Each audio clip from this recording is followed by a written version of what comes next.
नमस्कार विद्यार्थी मित्रांनो, स्टडी फ्लो कोर्सेस मध्ये आपलं पुन्हा एकदा सर्वांचं स्वागत आहे. मित्रांनो, आज आपण इंजिनिअरिंग अंतर्गत येणारा BTech artificial intelligence and machine learning, ज्याला शॉर्ट मध्ये म्हणलं जातं AI अँड ML, हा कोर्स काय आहे, याचा फ्युचर स्कोप काय, कोणकोणत्या जॉब्स याच्यामध्ये आहेत, कॉलेज कोणते, कोणी हा कोर्स निवडायला पाहिजे, ह्या सर्व गोष्टींची जी डिटेल माहिती आहे आपण या व्हिडिओमध्ये पाहणार आहोत. हा व्हिडिओ एंड पर्यंत पहा. चॅनलवर नवीन असाल तर सबस्क्राइब नक्कीच करा. So let's begin.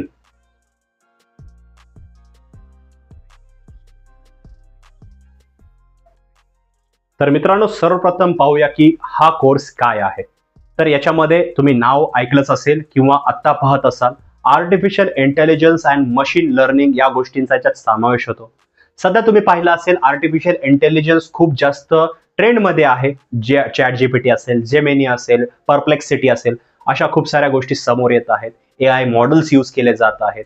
त्याचबरोबर मशीन लर्निंग सुद्धा खूप जुनी गोष्ट आहे. तुम्ही आत्ता ऐकत असाल तर मशीन लर्निंगचा वापर करून डीपली या गोष्टी ज्या आहेत त्या फाइंड आउट केल्या जातात. नवीन नवीन इनोव्हेशन केले जातात, कोर्स असतात. तर या सर्व गोष्टींचा डिटेलमध्ये अभ्यास या जे अभ्यासक्रम आहे याच्यामध्ये केला जातो. या कोर्सचा कालावधी जो आहे तो तुम्हाला 4 वर्षाचा पाहायला मिळतो आणि हा कोर्स फुल टाइम मध्ये अवेलेबल आहे. म्हणजे तुम्हाला रेग्युलर बेसिसवर हा कोर्स कॉलेजमध्ये जाऊन फिजिकली अटेंड करावे लागतील, क्लास कंप्लीट करावे लागतील. आणि याची जी डिटेल माहिती ज्यावेळेस तुम्ही पाहता, त्याचा सिलेबस, याच्या जॉब्स, तुम्हाला अंदाज लागून जाईल की हा कोर्स किती इम्पॉर्टंट आहे. तर मित्रांनो, आता पाहूया की यासाठी शैक्षणिक पात्रता कोणती लागते. तर बघा, जर तुमची 12वी पासआउट झालेली असेल, तुम्ही 12वी नुकतेच पासआउट झालेला असाल, तर तुम्ही यासाठी ऍडमिशन घेऊ शकता. आता 12वी पासआउट का, तर हा एक अंडर ग्रॅज्युएट म्हणजे डिग्री स्तरावरचा कोर्स आहे, जे 12वी पासआउट विद्यार्थीच करू शकतात. मिनिमम तुम्हाला 55% मार्क्स असणे गरजेचे आहे, ज्यामध्ये फिजिक्स आणि मॅथमॅटिक्स हे जे विषय आहेत हे कंपल्सरी आहेत. म्हणजे एखाद्या विद्यार्थ्याचा मॅथमॅटिक्स हा विषय नसेल, त्यानं फक्त PCB मार्फतच, PCB घेऊनच जर 12वी पासआउट केली असेल, तर तो व्यक्ती इंजिनिअरिंग क्षेत्रामध्ये किंवा या कोर्सला ऍडमिशन घेऊ शकत नाही. मॅथमॅटिक्स हा विषय जो आहे तो यासाठी कंपल्सरी आहे. सो मेक शुअर तुमचं मॅथमॅटिक्स कंप्लीट असेल विथ मिनिमम 55% मार्क्स तुमचे असतील. जर तुम्ही जे रिझर्व्ड कॅटेगरी मधून येत असाल, SC, ST, OBC या प्रवर्गातील उमेदवार असाल, विद्यार्थी असाल, तर तुम्हाला अतिरिक्त टक्केवारीमध्ये सूट दिली जाते. तर आता आपण याची ऍडमिशन प्रोसेस पाहूया. तर याची ऍडमिशन प्रोसेस तुम्ही ऑनलाईन ॲज वेल एज ऑफलाईन पद्धतीने करू शकता. आता याच्यामध्ये 2 पद्धती पाहायला भेटतात. मुख्यतः एक असते मेरिट बेस, दुसरं असतं entrance exam base. Merit base कशा प्रकारे असतं, तर तुमचे जेही 12वी मध्ये तुम्हाला मार्क पडलेले आहेत, त्या मार्कच्या बेसिसवर तुम्हाला कॉलेज मिळून जाते. सिंपल, ज्यावेळेसही जेही तुम्ही कॉलेज सिलेक्ट करत आहात, जेव्हा केव्हा याचे ऍडमिशन स्टार्ट होतात, त्या टायमाला तुम्ही रजिस्ट्रेशन करू शकता. कॅप राऊंड पण होतात, त्या कॅप राऊंड थ्रू तुम्ही ऍडमिशन घेऊ शकता तुमच्या मार्कच्या बेसिसवर. आता तुमचा प्रश्न असेल की कॉलेजेस कोणकोणते आहेत महाराष्ट्रामधले किंवा महाराष्ट्राच्या बाहेरचे. हे जर तुम्हाला रीड करायचं असेल तर डिस्क्रिप्शन मध्ये फर्स्ट लिंक आहे, तिथे क्लिक करून कॉलेजेस आणि त्यांची फी सुद्धा पाहू शकता. किंवा पुढे मी तुम्हाला शॉर्ट मध्ये कॉलेजची नावं सांगणारच आहे की महाराष्ट्रातले कोणकोणती कॉलेजेस आहेत. आता दुसरं एंट्रन्स एक्झाम बेस एक असतं. एंट्रन्स एक्झाम बेस कसं आहे, तर बघा, जे टॉपचे कॉलेजेस असतात जिथे हा कोर्स ऑफर केला जातो, तर या कॉलेजेसमध्ये जे आहे एंट्रन्स एक्झाम ठेवली जाते. एंट्रन्स एक्झाम जी असते त्याचा अभ्यासक्रम जो असतो तुमचा 11वी 12वीचाच अभ्यासक्रम असतो. ज्या बेसिसवर तुम्ही 12वी कंप्लीट केलेली आहे, 12वी पास आउट केलेली आहे, तोच अभ्यासक्रम, त्या बेसिसवरच एंट्रन्स एक्झाम घेतली जाते. सिंपल तीच प्रोसेस आहे, डॉक्युमेंट सबमिट करणे वगैरे. पण एंट्रन्स एक्झाम पास होणे सुद्धा तेवढंच मस्ट असतं. एंट्रन्स एक्झाम पास झाल्यानंतर तुम्ही मेरिटमध्ये येता, नंतर तुम्हाला शॉर्टलिस्ट केलं जातं आणि नंतर तुम्ही ती सीट जी आहे ती तुमची क्लेम करू शकता. सिंपल, फी भरण्यानंतर तुम्ही जे आहे ऍडमिशन इझिली मिळू शकता. जर ऍडमिशनच्या शॉर्ट मध्ये सांगितलं तर ऑनलाईन आणि ऑफलाईन पद्धतीने करू शकता, डायरेक्टली कॉलेजमध्ये जाऊन किंवा त्यांच्या वेबसाईटवरती. पण जे ऍडमिशन असतं ते एंट्रन्स बेस ॲज वेल ॲज मेरिट बेसवर असते.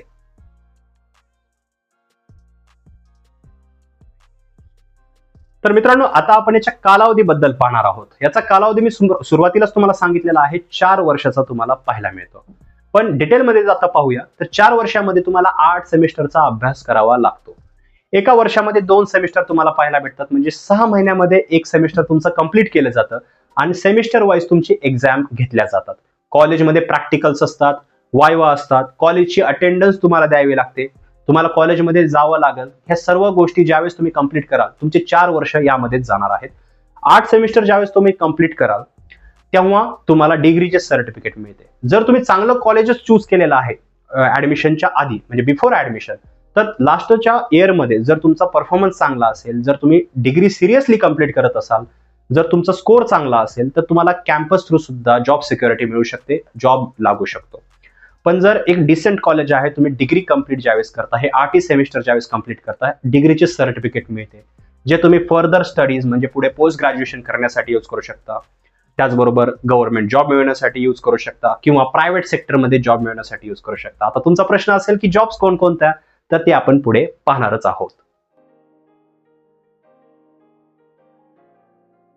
तर मित्रांनो, आता आपण याच्या कॉलेजेस बद्दल शॉर्टमध्ये पाहूया. महाराष्ट्रामध्ये काही टॉपचे कॉलेजेस आहेत जिथे हा कोर्स ऑफर केला जातो. तुमच्या आसपासही कॉलेज असेल, त्याचं नाव नाही आलं तर नाराज होऊ नका, पण जेही इंटरनेटवर अवेलेबल आहेत कॉलेजेस, त्यांचे रिव्ह्यू आहेत, त्यांच्याबद्दल सांगत आहे.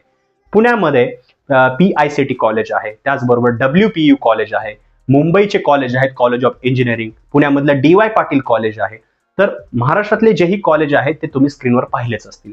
याचबरोबर जर तुम्हाला महाराष्ट्राच्या बाहेर कोर्स हा कंप्लीट करायचा असेल, म्हणजे बाकी बाहेरच्या युनिव्हर्सिटीमधून जर तुम्हाला अभ्यासायचा असेल, तर पंजाब युनिव्हर्सिटी आहे, LPU म्हणलं जातं, लवली प्रोफेशनल युनिव्हर्सिटी. त्याचबरोबर DU युनिव्हर्सिटी आहे, कलकत्ता युनिव्हर्सिटी आहे, कर्नाटका, बँगलोर, इकडे सुद्धा खूप साऱ्या युनिव्हर्सिटी आहेत. पण तिथे एंट्रन्स एक्झाम असते, पण कधी कधी तुम्हाला तुमच्या जे मार्कच्या बेसिसवर किंवा जे पैसे असतात त्या बेसिसवर सुद्धा मिळते, कारण पूर्ण याच्यामध्ये डोनेशनवरही चालतं. तर हेही मॅटर करतं की तुम्ही किती, म्हणजे याच्या शिक्षणामध्ये किती पैसे जाणार आहेत. कॉलेज टू कॉलेज हे खूप वेगळं असतं फी स्ट्रक्चर. काही कॉलेजमध्ये जे वार्षिक असतं ते फक्त 40-50 हजार, काही कॉलेजमध्ये लाख ते 1.5 लाख पर्यंत असतं. So must check the college and their fees before taking the admission. तर अशा प्रकारे याचे कॉलेज स्ट्रक्चर आहेत. जर तुम्हाला सध्याचे करंट कॉलेजेस, त्यांची फी स्ट्रक्चर वगैरे सर्व पाहायचं असेल तर डिस्क्रिप्शनमध्ये पहिली लिंक आहे, फर्स्ट लिंक आहे, त्याला क्लिक करून सर्व डिटेल्स तुम्ही तिथे रीड करू शकता. मित्रांनो, आता आपण याचा अभ्यासक्रम म्हणजे सिलेबस बद्दल पाहणार आहोत की याच्यामध्ये तुम्ही 4 वर्ष ज्यावेळेस हा कोर्स निवडता, तर तुम्हाला कोणकोणत्या सब्जेक्टचा किंवा विषयाचा अभ्यास करावा लागतो किंवा करावा लागेल. तर जसं तुम्ही स्क्रीनवर पाहू शकता, यामध्ये physics lab, playing with big data, programming C, language lab, open source and open standards, communication workspace, seminal events in global history, computer system architecture, design and analysis of algorithms lab, web technologies, communication workspace, introduction to applied psychology, formal languages and automata theory, design thinking, minor projects, program जे की elective असतात, industrial internships, professional ethics and values, अशा प्रकारच्या वेगवेगळ्या सब्जेक्टचा तुम्हाला यामध्ये अभ्यास करावा लागतो. आता जे मी इथं सब्जेक्ट सांगितले ते पूर्ण सब्जेक्ट नाही आहेत, 30 ते 40% सांगण्यात आलेले आहेत. जर तुम्हाला प्रत्येक सेमिस्टर वाईज एक्झॅक्टली कोणते सब्जेक्ट आहेत हे जर तुम्हाला रीड करायचं असेल, तर डिस्क्रिप्शनमध्ये तीच लिंक आहे, तिथे क्लिक करून तुम्ही पूर्ण सिलेबस सुद्धा रीड करू शकता. मित्रांनो, जर आपण ह्या सिलेबसवर फोकस केलं तर याच्यामध्ये मेनली जे मशीन लर्निंग आहे, आर्टिफिशियल इंटेलिजन्स आहे, याला कसं इव्हॉल्व केलं जातं, हे कसं वर्क करतं, किंवा हे कसं व्हॅल्यू प्रोव्हाइड करतं जे नेक्स्ट पर्सन आहे त्याला, किंवा हे रिअल लाईफ वर्ल्ड प्रॉब्लेम्स आहेत त्याला कसं सॉल्व्ह करतं, या सर्व गोष्टींवरच जास्त ते डिपेंड असतं. तर मित्रांनो, सिलेबस याचा रीड करायला विसरू नका, लिंक डिस्क्रिप्शन मध्ये दिलेली आहे.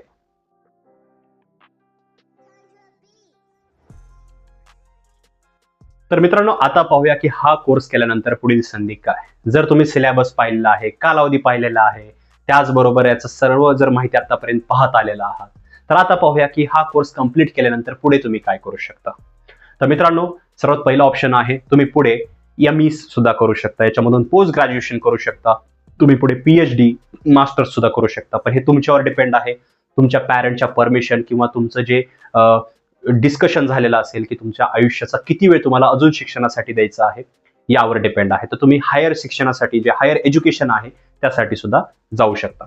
दुसरं ऑप्शन आहे गव्हर्नमेंट जॉब प्रिपरेशन. तर बघा, after completing the course immediately तुम्ही गव्हर्नमेंट जॉबसाठी प्रिपरेशन जे आहे ते स्टार्ट करू शकता. आता याच्यामध्ये व्हेरियस जे आयोगाच्या एक्झाम्स असतात, union public service commission, Maharashtra public service commission, ज्या पब्लिक सर्व्हिस कमिशनच्या एक्झाम्स असतात, तर त्यासाठी अपेअर होऊ शकता. तिथे रिक्वायरमेंट असते फक्त डिग्रीची. आता त्यामध्ये सुद्धा पर्टिक्युलर इंजिनियर्ससाठी सुद्धा असते जागा, तर तिथे सुद्धा अपेअर होऊ शकता. ॲज वेल ॲज जे निमसरकारी असतात, निम सरकारी सुद्धा जॉब असतात, काही कंपन्या असतात, तिथं सुद्धा तुम्हाला तुमच्या डिग्रीच्या बेसिसवर जे आहे, तुम्हाला जर एक्सपिरियन्स असेल, या तुम्ही जर नंतर कुठे इंटर्नशिप केलेली असेल तर त्या एक्सपिरियन्सच्या बेसिसवर सुद्धा तुम्हाला इझिली जॉब मिळू शकतो. आणि तिसरा ऑप्शन आहे सिंपल, जे प्रायव्हेट सेक्टर आहे तिथे जॉब करणं. आता याच्यामध्ये तुम्ही कोणत्या प्रकारचे जॉब मिळू शकता, तर याच्यामध्ये तुम्ही स्क्रीनवर पाहू शकता, यामध्ये तुम्ही data analyst, data scientist, data engineer, principal data scientist, computer vision engineer अशा प्रकारच्या वेगवेगळ्या जॉब तुम्ही मिळवू शकता. हे जॉब पोझिशन्स आहेत. यांचा ॲव्हरेज पगार आणि यांचं काम काय असतं हे जाणून घ्यायचं असेल तर डिस्क्रिप्शनमध्ये लिंक दिलेली आहे. पहिली लिंक, त्याला क्लिक करून तुम्ही याचं जॉब पोझिशन्स, त्यांचा जॉब रोल काय असतो आणि पगार किती असतो हेही रीड करू शकता. सर्वात महत्वाचं, आता जॉब तर माहित आहेत, पण जायचं कुठं? डिग्री मिळालेली आहे, पण आपण कुठे अप्लाय करू शकतो? तर तुम्ही कंपनी ऐकून असाल, विप्रो, त्याचबरोबर TCS, त्याचबरोबर बाहेर जर पाहिलं विदेशामध्ये तर Amazon आहे, गुगल आहे, अशाही ठिकाणी तुम्हाला जॉब इझिली मिळू शकतो. एआयचा जमाना आहे, आजकाल AI मॉडेल्स यूज केले जात आहेत, कम्प्लिटली रिप्लेस केलं जात आहे, पण ह्या एआयला मेंटेन ठेवण्यासाठी, याला चांगला वर्कफ्लो मध्ये ठेवण्यासाठी माणसाची, ह्युमनची गरज असते, त्याच्या इंटेलिजन्सची गरज असते. सो असं समजू नका की तुमची नोकरी जी आहे ती रिप्लेस केली जाईल, उलट गरज आहे या गोष्टीची. तर संधी जर पाहिल्या तर गव्हर्नमेंट जॉब ॲज वेल ॲज प्रायव्हेट जॉब, तसेच हायर एज्युकेशन मध्ये याच्या संधी अवेलेबल आहेत. तर मित्रांनो, आता पाहूया की हा कोर्स का आणि कोणी निवडावा. यामध्ये तुमचं जे क्लिअरन्स आहे ते तुम्हाला मिळून जाईल. सर्वप्रथम पाहूया की पॅरेंट्सने किंवा विद्यार्थ्यांनी काय लक्षात ठेवायचं आहे. तर बघा, हा कोर्स निवडताना तुम्हाला मेनली तुमच्या इंटरेस्टवर जो आहे कोर्स निवडायचा आहे. बघा, इंजिनिअरिंगच्या क्षेत्रामध्ये खूप सारे कोर्सेस अवेलेबल आहेत. जर तुम्हाला आर्टिफिशियल इंटेलिजन्स, मशीन लर्निंग आवडत असेल, त्याचबरोबर तुम्हाला डेटा सायंटिस्ट बनायचं असेल, डेटा प्रोफेसर बनायचं असेल, किंवा तुम्हाला वेगवेगळे जे मी जॉब सांगितलेले आहेत या जॉबवर काम करायची इच्छा असेल, तर सिंपल तुम्ही हा कोर्स निवडू शकता. ॲज वेल ॲज हा कोर्स कंप्लीट केल्यानंतर विदेशात जायचं स्वप्न असेल, पुढे जाऊन तुम्हाला ज्या बाहेरच्या कंपनीज आहेत विदेशामध्ये, ज्या मोठ्या टेक कंपनीज आहेत तिथे जर काम करायची इच्छा असेल तर तरीही तुम्ही हा कोर्स निवडू शकता. कोणी हा कोर्स निवडला पाहिजे याचं उत्तर तुम्हाला मिळून जाईल. तुमचा इंटरेस्टवर तुम्ही कोर्स निवडा. कोणी नाही निवडला पाहिजे, तर मित्रांनो बघा, अशा विद्यार्थ्यांनी हा कोर्स बिलकुल निवडू नये ज्यांना बिलकुलही या गोष्टींची समज नाहीये. समजा तुम्ही 12वी पास आउट केलेली आहे, सायन्समध्ये तुम्हाला जास्त इंटरेस्ट आहे, मग तुम्ही BSc चे कोर्सेस असतील तिकडे वळालं पाहिजे, किंवा BA मध्ये सुद्धा खूप सारे कोर्सेस आहेत तिकडे तुम्ही जायला पाहिजे. पण जर तुमचं मॅथमॅटिक हा इंटरेस्ट आहे, त्याचबरोबर आर्टिफिशियल इंटेलिजन्स, मशीन लर्निंग किंवा इतरही इंजिनिअरिंगचे कोर्सेस आहेत, अशा जर इंटरेस्ट असेल तरच तुम्ही या क्षेत्रामध्ये यायला पाहिजे. कारण तुम्हाला 4 वर्ष तुमच्या जीवनाचे इथे द्यायचे आहेत, ते पण सिरियसली जर दिले, तुम्ही चांगल्या प्रकारे दिले, तर तुम्हाला याचा पुढेही फायदा होईल. फक्त पेपर कामाला येत नाही डिग्रीचा, हे तुम्ही लक्षात ठेवलं पाहिजे. कारण डिग्रीच्या बेसिसवर तुम्हाला नोकरी मिळू शकते, पण स्किल जर तुमच्याकडे नसेल तर तुम्ही इझिली, तुम्हाला कोण ना कोण येऊन रिप्लेस करून जाईल आणि तुमची नोकरी धोक्यामध्ये येऊ शकते. अशी गॅरंटी तर देऊ शकत नाहीत, पण काही होईल ते सांगता येत नाही. प्रत्येक भविष्यातल्या अडचणीसाठी आपण तयार राहिलं पाहिजे. मित्रांनो, जर तुम्हाला या कोर्स रिगार्डिंग काही प्रश्न असतील तर खाली कॉमेंट सेक्शनमध्ये विचारा. व्हिडिओ आवडला असेल तर लाईक करा, इतरांबरोबर शेअर करा. कॉलेजची फी, जॉब रोल्स, त्यांचे ॲव्हरेज सॅलरी किंवा इतर माहिती जी आपण या व्हिडिओमध्ये डिस्कस करू शकत नाहीत, ते जर पाहिजे असेल तर लिंक डिस्क्रिप्शनमध्ये आहे. पहिली लिंक आहे, त्यालाच क्लिक करून तुम्ही सर्व माहिती रीड करू शकता. तसेच गायडन्स पाहिजे असेल या कोर्स रिगार्डिंग किंवा इतर कोर्स रिगार्डिंग, समजत नाहीये की कोणता कोर्स निवडू, इंटरेस्ट आहे, पॅरेंट्स मानत नाहीयेत किंवा पॅरेंट्स म्हणत आहेत की हे कर, तर तुम्हाला जर विजन समजत नाही पुढे काय करायचं, जर तुम्हाला फ्री ऑफ कॉस्ट आहे, सिंपल आमच्याशी कॉन्टॅक्ट करा. इंस्टाग्रामवर DM मध्ये फॉलो करा विसरू नका. त्याचीही लिंक डिस्क्रिप्शनमध्ये आहे, आम्ही तुम्हाला गाईड करू. मित्रांनो, असेच आमचे वेगवेगळे कोर्स चेकआउट करायला विसरू नका. प्लेलिस्ट सुद्धा तुम्ही आय बटनमध्ये किंवा तसंच आपल्या चॅनलवरती जाऊन पाहू शकता. मित्रांनो, हा व्हिडिओ पाहिल्याबद्दल धन्यवाद.